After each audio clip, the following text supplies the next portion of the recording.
So without that clear link to, yes, we trained them, it enabled us to do X, Y, and Z, which helped us be successful against these specific goals that the organization has.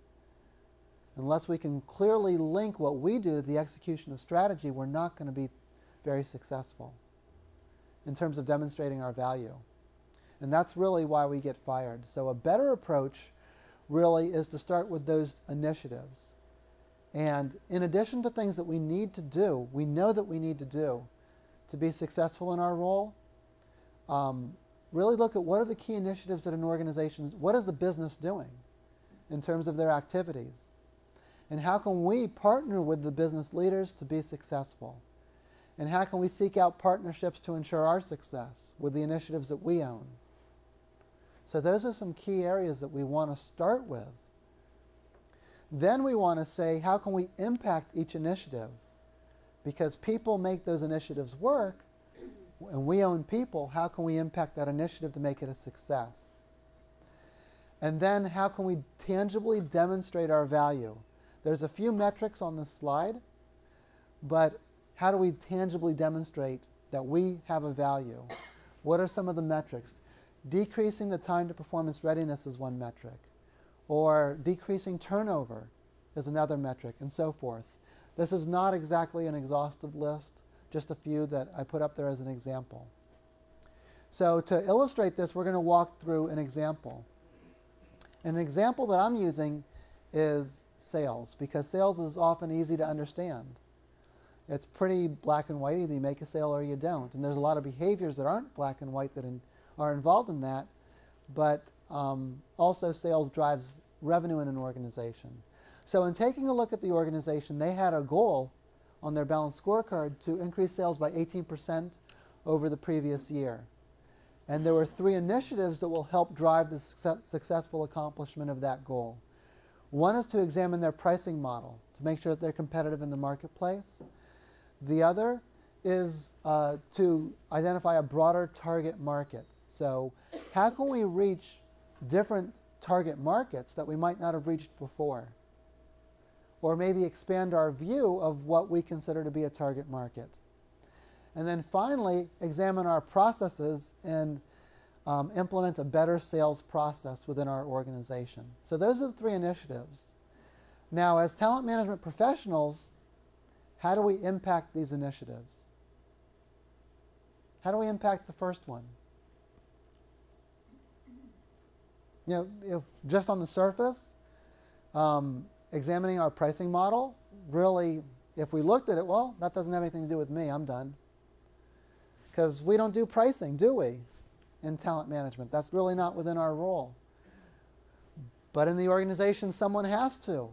So does the organization have someone with that talent and abilities to examine the pricing model? If not, we can secure that talent. If it does, we can develop that talent. So that's how we can really partner with the owner of that initiative to ensure that initiative is successful. Identify a broader target market. Again, that could be a talent or a process issue that we can help out with, because we can help evolve processes, the process for examining what the target market is. And if not, we can secure the talent for the organization. What about the last one, which is actually what I'm walking through the rest of the example with? How can we impact this one? The standardized sales process and then training employees so that they know specifically how to engage in that new process. Can we impact that one? Yeah. Yeah, this is one that's pretty intuitive. This is within our realm.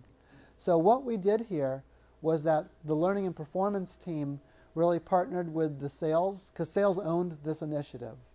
And they partnered with them to facilitate the creation of a best-in-class sales process. So that consisted of a number of things. I'm not going to get into the details of that. Mainly around communicating what best practices are, and then facilitating a meeting of the sales leadership and some of their top salespeople to develop a better process. Then we also developed, we discontinued any sales training saving the organization money, we discontinued sales training that didn't align with that new process, and then we created sales training that did. The sales training that we created was virtual. It was done both synchronously and asynchronously, meaning that we had a session. That session was recorded so that people could view that session later asynchronously, kind of like viewing a video podcast. So once we did that, then what we wanted to do was measure our success. So we partnered with sales. Sales provided us with the data to demonstrate whether or not we're successful, and we crunched the numbers.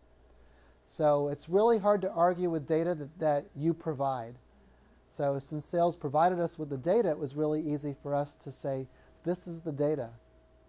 And we gave them the ammunition that they needed to communicate the success of this specific initiative. So the next thing that we did was we took a look at the measurements, and we saw that for the 10 weeks previous to doing anything, sales remained pretty steady. During the training, they increased by about 7.38%, and then after, they continued to increase to 21.24% over the average before training. So would you say this was a successful initiative? In this specific example with this specific company, that accounted for millions of dollars of increased sales over and above what they did before. Remember, the goal was to increase sales through 3 different initiatives by, I think it was 18%? 18%. So they far exceeded that goal. So then, when you want to track what's the value of that, what's the return on investment for that, in learning and performance or in HR or in talent management, we didn't actually do that. We partnered with the sales organization and helped guide them to do that. So now they're actually creating the metrics that demonstrate our value, because our part of that was the facilitation of the new sales process and the delivery of the training.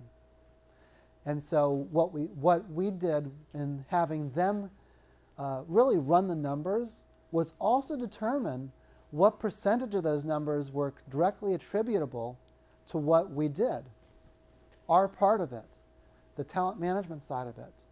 And they determined that of that 21.24% increase, 78% of it was directly attributable to what we did. And that was done through some data that they had on their side that said that certain percentage increases were due to other factors. And then the rest of it, they figured, was due to us because everything else was the same. There were no special marketing campaigns during that time, so it's not attributable to a sudden marketing campaign that they're engaging in. You know, everything else was pretty much the same. That's huge. That's 78% of the 21% increase is huge. And when they're the ones that communicate that, we can answer the questions about process, but really they're the ones that are communicating our value for us, which is the holy grail of communicating value.